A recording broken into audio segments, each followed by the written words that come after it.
Have you ever felt it?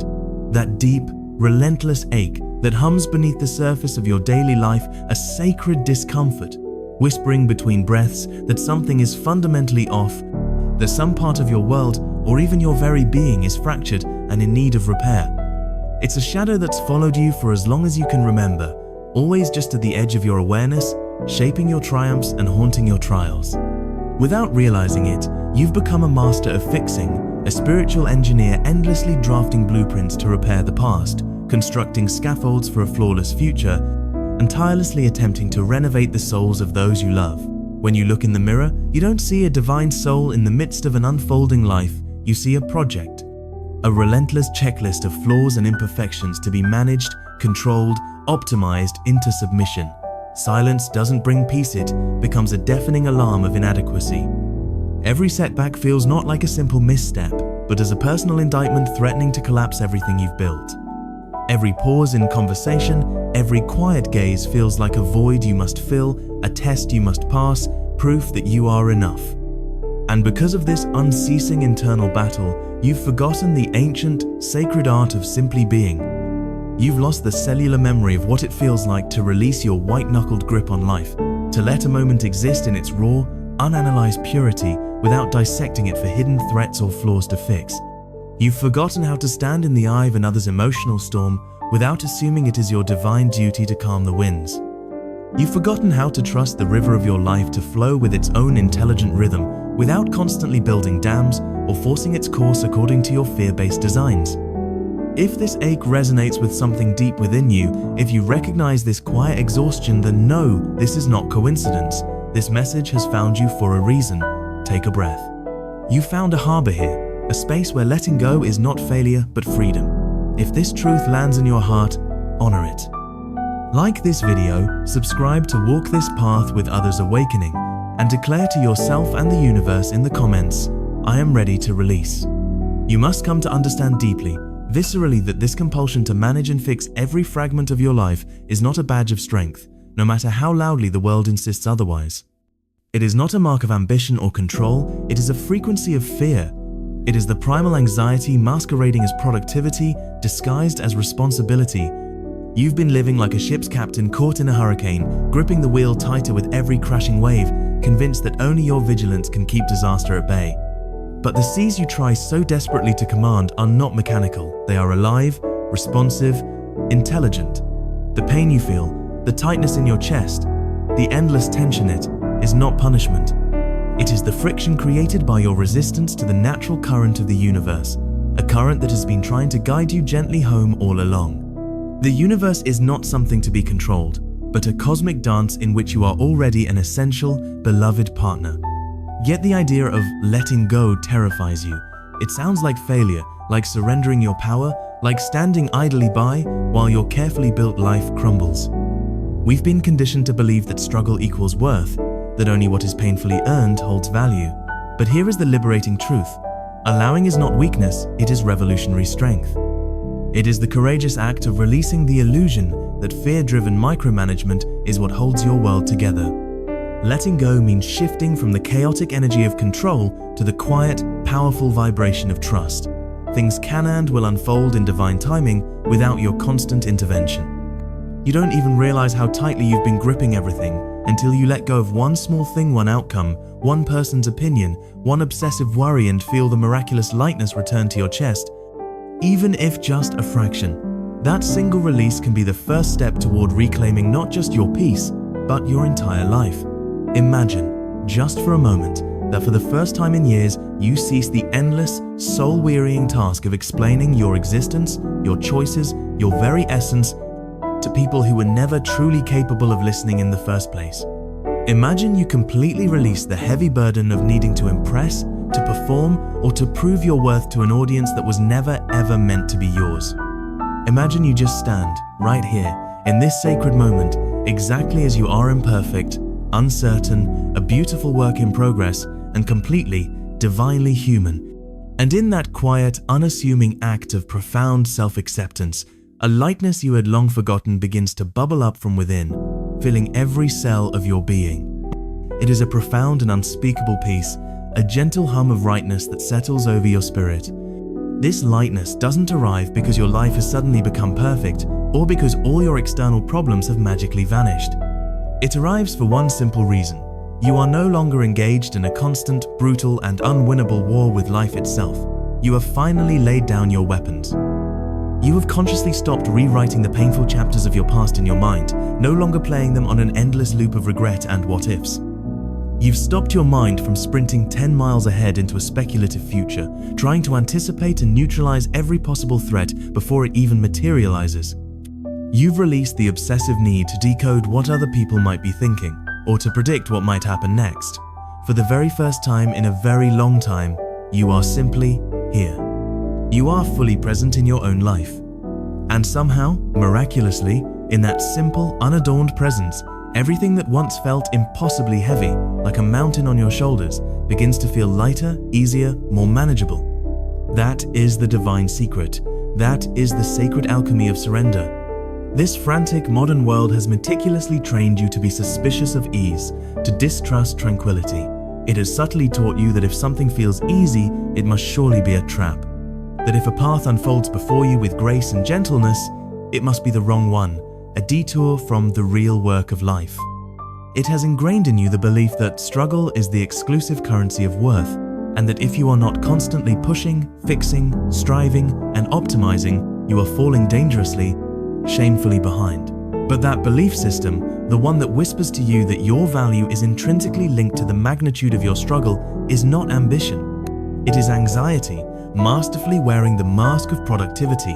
And this insidious anxiety is everywhere, intricately woven into the very fabric of our modern existence.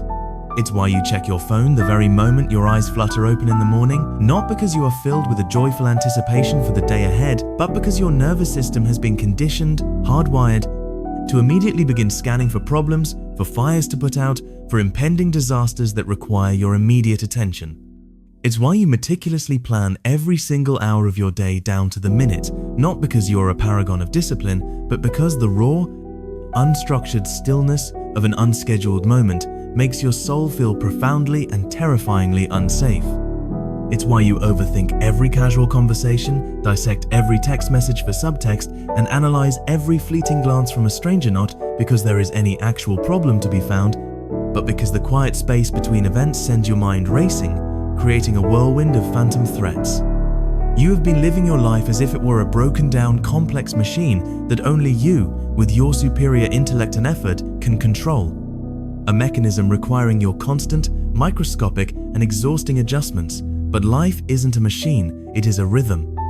It is a sacred, flowing, cosmic melody, and you, my friend, are meant to find your unique and beautiful harmony within it, not to fight the tempo and resist the melody at every single beat. The most profound and liberating truth you can ever embrace is this: the vast majority of what you are so desperately trying to control, to manage, and to fix would actually correct itself, align itself, and heal itself if you would just stop interfering so much. Consider that relationship you find yourself constantly over-explaining in, the one where you are perpetually trying to force the other person to see your point of view, to fit into a mold they were never meant to fill. Perhaps that relationship isn't truly broken. Perhaps what it truly needs is not more effort, but more space. The sacred space to breathe, to be what it is, without the crushing pressure of your expectations and your need for a specific outcome. Think about that career path, that precious dream you've been attempting to force into a rigid, linear, step-by-step blueprint. Is it possible that it's already trying to unfold for you in a way that is far grander and more beautiful than your logical mind could ever conceive? It might be trying to guide you down a path of unexpected joy and profound alignment, if only you would be brave enough to let go of the map you so painstakingly drew in a state of fear. And what of that difficult, persistent emotion, the deep grief, the burning anger, the stark loneliness, the one you keep pushing down, suppressing, trying to fix with an endless stream of podcasts, inspirational quotes, and mindless distractions? Maybe it doesn't need to be solved like a math problem. Maybe it doesn't need to be fixed like a broken appliance. Maybe, just maybe, it simply needs to be felt. Perhaps it needs to be held with the unconditional compassion of a loving parent, allowed to exist without judgment, so that it can finally complete its sacred work of moving through you, releasing you, and teaching you what you need to learn. But nobody teaches us this profound wisdom. We are taught from a young age to attack every uncomfortable feeling as if it were a hostile invader, a problem to be eradicated with extreme prejudice. We are instructed to micromanage every facet of our lives as if the universe owes us a perfect, seamless, and predictable outcome. But life, in its infinite wisdom, simply doesn't operate that way. Sometimes, the very door you've been pounding on with bruised knuckles will only swing open when you cease your knocking and simply, patiently, wait. Sometimes, the opportunities and relationships you've been desperately chasing will only align and manifest in your reality when you stop your frantic running and become deeply, peacefully still. And sometimes, the profound, life-altering clarity you have been waiting for, the answer you have been demanding from the universe with clenched teeth, will only arrive in the sacred quiet that follows after you have finally, humbly, stopped demanding it. To let it be does not mean to give up your power. It means to step out of your own way. It means to finally turn to the divine, to your own higher self, and to say with genuine surrender, I have done what I can. I have planted my seeds of intention, and now, with an open heart, I trust this to unfold in whatever way it needs to, for my highest and greatest good. It means trusting that your inherent, unshakable worth is not, and never was, attached to how busy you are, how productive you appear to be, or how much you seem to have it all under control. And it is right there, in that sacred space of trust, that true, lasting, and unshakable peace resides. It is not found in the mastery of life's circumstances, but in the mastery of learning how to stand still and centered in the eye of your own inner storm, without succumbing to panic. When you stop forcing everything, you begin to realize something incredibly powerful. You discover that life does not, in fact, need your tight, anxious death grip to move forward. It simply needs your presence. Not your panic, not your frantic, fear-fueled strategies, not your perfect, color-coded plans. Just you calm, open, present, and fully awake. But for many of us, presence can feel deeply unfamiliar, almost alien, and even threatening, especially when you have spent years, perhaps even decades, operating in a state of high-alert survival mode. You have inadvertently trained your mind to fix before you feel, to react before you reflect. So, when there is suddenly nothing left to fix, your mind, in its conditioned state, frantically starts searching for new problems to solve. It begins inventing crises out of thin air just to feel the familiar, albeit painful, sensation of being in control again. That is the true nature of the addiction. It is not an addiction to chaos itself, but an addiction to the illusion of control. An addiction to always being the one who handles it, to making sure nothing ever slips through the cracks, even if it means you are unconsciously creating the very cracks you are so afraid of falling into. Letting go, allowing life to be as it is, means you finally, courageously acknowledge that maybe the cracks in your life, the imperfections, don't need to be sealed and spackled over. Maybe they are not flaws, but openings. Openings for the divine light to pour in. Openings for something new, something unexpected and beautiful, to emerge a new direction, a new awareness, a truer, more authentic version of yourself. A new and profound peace that doesn't require any explanation or justification. Take a moment to think about how much of your actual, vibrant life you have missed because you were too busy inside your head, endlessly rehearsing for the next scene, the next challenge, the next conversation. How many of your interactions have you only half experienced because you were already mentally scripting your next response, trying to formulate the perfect thing to say?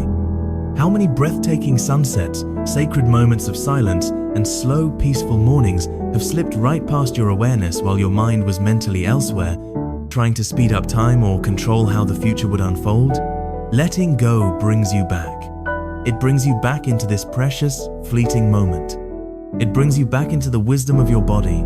It brings you back to the version of you that doesn't need to chase life, because you realize with a deep and quiet knowing that life is no longer, and never was, running from you. And here, the transformation deepens even further. When you finally stop interfering, when you release that tense frequency of control from your being, a miracle occurs.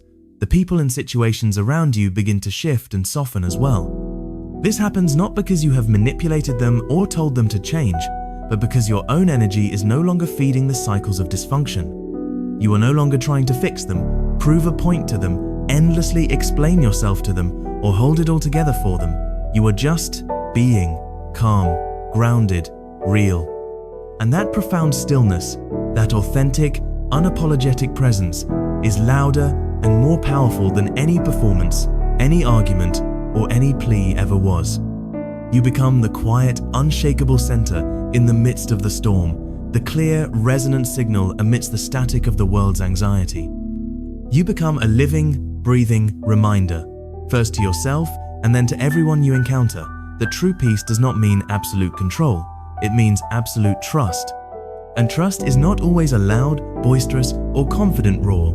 Sometimes, trust is a quiet tremble in the dark. Sometimes, it is the courage to sit in the profound discomfort of uncertainty and consciously choose not to react. This is not because you have become indifferent, but because you have finally made peace with not needing to manage every single outcome. That is the fundamental shift. And it changes everything.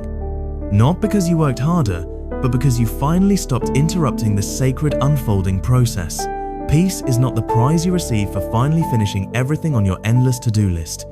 It is the sacred starting point for actually, truly, and deeply living. In order to access that peace, you must break the lifelong habit of needing to understand, solve, label, or control every part of your life. Because clarity doesn't always come through more effort. Sometimes, it only arrives after a gentle surrender. Not a dramatic, life-shattering surrender of defeat, but a quiet, profound acceptance. An acceptance that whispers, "This is where I am right now. This might not be what I planned, but it is what is here. And I will stop fighting it just for this moment." You are not here to control the current of the river, you are here to learn how to float with it. Maybe for once, instead of chasing the next solution, the next improvement, the next version of yourself, you just breathe.